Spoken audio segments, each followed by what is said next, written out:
السلام علیکم دوستو، میرا نام ہے بدر العارفین اور آج کی اس ویڈیو میں آپ لوگ جانیں گے غار ثور کے بارے میں۔ اسلام کے تاریخی مقامات میں سے غار ثور بھی نہایت مبارک مقام ہے۔ دنیا بھر کے عاشقان رسول دیگر ایام میں بالعموم اور عمرہ و حج کے موقع پر بالخصوص اس مقدس مقام کی نہ صرف زیارت کرتے ہیں بلکہ یہاں نوافل وغیرہ ادا کر کے خوب برکتیں بھی حاصل کرتے ہیں۔ اس غار میں چونکہ ثور بن عبد منات آ کر ٹھہرا تھا، اس لیے اسے غار ثور کہتے ہیں۔ غار ثور مکہ مکرمہ کی دائیں جانب محلہ مسفلہ کی طرف کم و بیش 4 کلومیٹر پر واقع جبل ثور میں ہے۔ محبوب رب اکبر مکہ مدینے کے تاجور صلی اللہ تعالی علیہ وسلم اپنے یار غار و یار مزار حضرت سیدنا صدیق اکبر رضی اللہ تعالی عنہ کے ساتھ بوقت ہجرت یہاں 3 رات قیام پذیر رہے۔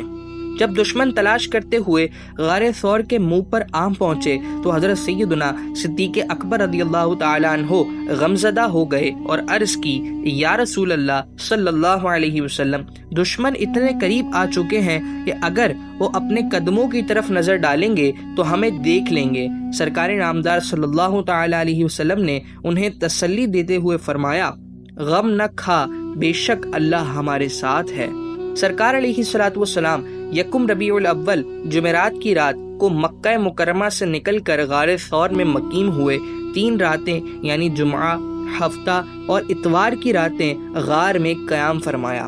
پھر وہاں سے پیر کی رات 5 ربیع الاول کو عازم مدینہ ہوئے۔ ایک قول کے مطابق غار ثور والے پہاڑ یعنی جبل ثور پر ہی سب سے پہلا قتل ہوا۔ قابیل نے اپنے بھائی حضرت سیدنا حابیل رضی اللہ تعالی عنہ کو شہید کیا۔